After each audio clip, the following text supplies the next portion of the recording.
आज हूँ श्रावण मासर लास्ट सोमवार और आज मिलगला मत बहुत बड़ सरप्राइजटे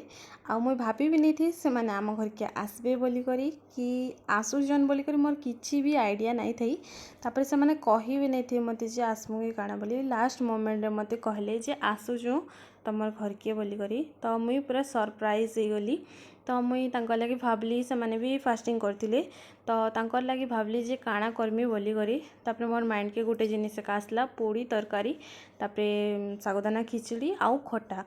एटा एते आइटम करी पकाली। मोर भाई आउ मोर भौणीर तार बेस्ट फ्रेंड से भी मोर भौणी है तो 3 लोग पले आसले बहुत बड़ सरप्राइज दे देले मते। मुई तो पूरा शॉक हो गली से मानको देखी करी मुई कही भी किछि नहीं पारे।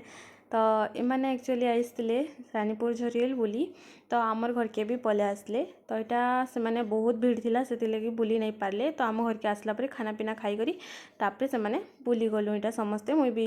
हजबैंड समस्ते बुली जाइलु। आउ किसी व्यू तो देखुछन आपण माने बहुत बढ़िया व्यू मस्त लागुला बाकी क्या करबे टिके खरा होतिला आ इन तो भीड़ नहीं कहन बहुत भीड़ थिला तो से लोक माने आसी आसी जाउथिले भी। तो तारपर इन ना दर्शन कर नहीं पार्लु यहाँ देखुन मंदिर आउ दर्शन कर नहीं पार्लु इन तो जिते आम गलु ना इन भोग दिया बोले भगवान की चढ़ाई तो इन धुआ धुई सब करुले तो सेटा नहीं सरबार तक केन्ता कर आमके पसई देबे तो आम माने बहुत आमके जल्दी जीवार अच्छे बोले तो से लगी ठीक अच्छे चलो जो हेल्ले बाहर दर्शन करदेमार पला माना बोलिकी तापर आम बाहर दर्शन करदेलु आउ आम पले आसलु काकुड़ी जेन बिकु